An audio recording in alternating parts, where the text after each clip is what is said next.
మీతో 5 నిమిషాలు మాట్లాడాలి. చెప్పండి. కొంచెం పక్కకెళ్ళి మాట్లాడదామా? పదండి.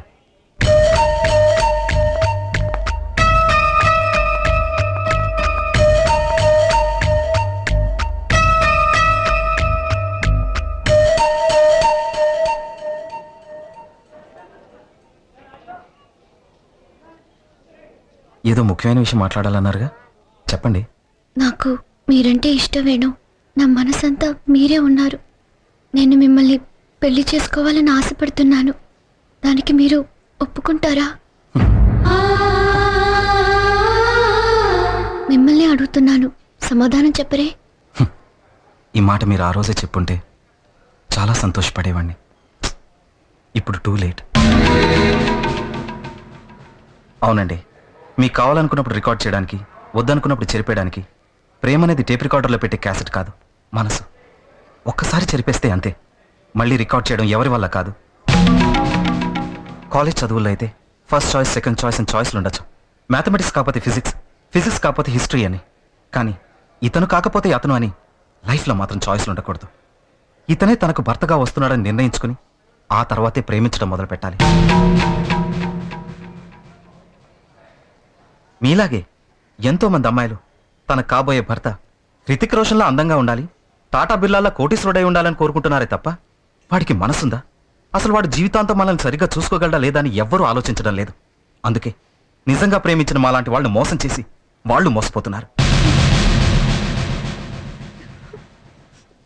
మిషన్ కండిషన్లో ఉన్నంత వరకు దాని గురించి ఎవరూ పట్టించుకోరు. కానీ ఒక్కసారి రిపేర్ అయి బాగైన తర్వాత మళ్ళీ దాన్ని చూసినప్పుడల్లా ఎప్పుడు రిపేర్ అవుతుందా అని కంగారు పడుతుంటాం. లైఫ్ కూడా అలాంటిదేనండి. భార్యాభర్తల మధ్య గొడవలు రావచ్చు, కానీ అనుమానాలు మాత్రం రానే రాకూడదు. అంటే మీరు నన్ను అనుమానిస్తున్నారా? నేను మిమ్మల్ని అనుమానించడం కాదండి, మీరు నన్ను అనుమానించకూడదు. సరే, నేను మిమ్మల్ని పెళ్లి చేసుకున్నానే అనుకోండి. ఇప్పుడు మీరు ఒక డాక్టర్. ఎప్పుడైనా ఒకరోజు మీకు హాస్పిటల్లో పని ఎక్కువగా ఉండొచ్చు. అప్పుడు మీరు ఇంటికి రావడం లేట్ అవ్వచ్చు. నేను ఏమైందో ఏంటో అని బెదిరిపోయి మిమ్మల్ని వెతుక్కుంటూ హాస్పిటల్కి వచ్చాననుకోండి. అప్పుడు మీకేమనిపిస్తుంది? ఏంటిది, ఎప్పుడు రానివాడు ఈరోజు మనల్ని వెతుక్కుంటూ హాస్పిటల్కి వచ్చాడే, ఒకవేళ మనల్ని అనుమానిస్తున్నాడేమో అని మీకు అనిపించవచ్చు. ఇలా ప్రతిదానికి మీ మనసులో గిల్టీ ఫీలింగ్ ఉంటూనే ఉంటుంది. మలేరియా, జాండీస్ రావచ్చు, ఒక్కోసారి రాకుండా కూడా ఉండొచ్చు. మనం ముందు జాగ్రత్తగా ఇంజెక్షన్ చేయించుకోవడం లేదా? అలాంటిదే జీవితం కూడా. మన జాగ్రత్తలో మనం ఉండడం ఎప్పటికీ మంచిదండి.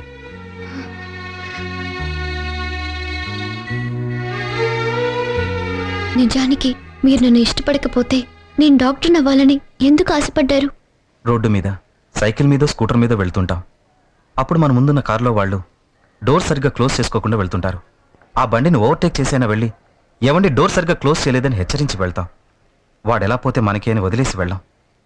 ముక్కు మొహం తెలియని వాడికే మన జాగ్రత్త చెప్పినప్పుడు నేను మిమ్మల్ని ప్రేమించానండి, మీరేమైపోతే నాకేంటని వదిలేసి వెళ్ళగలనా? ఇప్పుడు మీరు ఒక డాక్టర్. మీ సొంత కాళ్ళ మీద నిలబడగల ధైర్యం మీకుంది. ఇకపై మీరు ఎవరి మీద ఆధారపడాల్సిన అవసరం లేదు.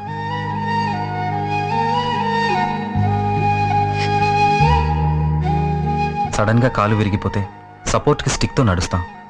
కాలు బాగుపడగానే ఆ స్టిక్ తీసి దూరంగా విసిరేస్తాం. అలాగే నేను మీకు ఇన్నాళ్ళు ఒక స్టిక్లా ఉపయోగపడ్డాను.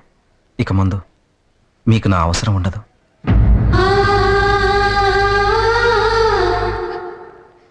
తెలుసో తెలియకో ఈ మధ్యకాలంలో రాధ నన్ను ప్రేమించడం మొదలుపెట్టింది. ఆ రోజు ఓ డబ్బున్నవాడు పెళ్లికొడుగ్గా దొరకగానే మీరు నన్ను కాదని అతనితో వెళ్ళిపోయారు. ఇప్పుడు మీరు ఒక డాక్టర్. మీకోసం రాధ గుడ్ బై చెప్పి ఆ రోజు మీరు చేసిన అదే తప్పు నేను చెయ్యాలా? డబ్బు రాగానే మారిపోయిన మీకంటే 5 సంవత్సరాలుగా వచ్చిన పెళ్లికొడుకులందరినీ కాదని చెప్పి నా కోసమే ఎదురు చూసిందే రాధ. ఆమె నాకు ముఖ్యం.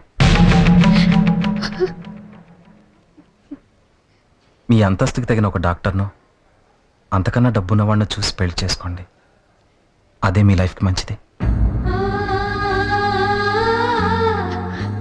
మీ పెళ్ళికి కూడా నేను వస్తాను. అన్ని పనులు నేనే చేస్తాను.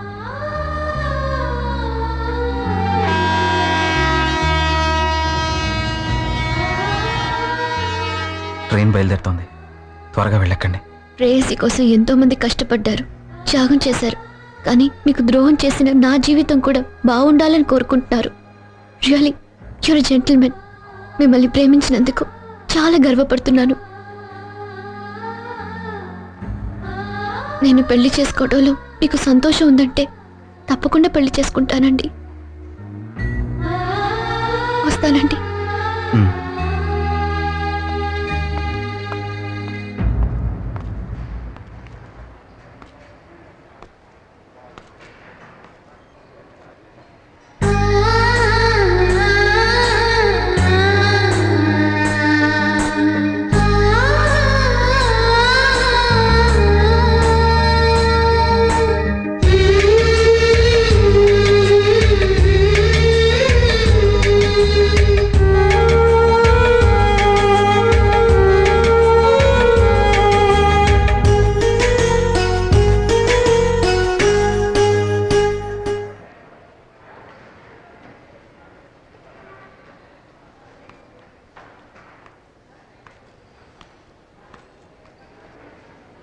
నన్ను లాలించు సంగీతం నువ్వే కదా, నిన్ను పాలించు సంతోషం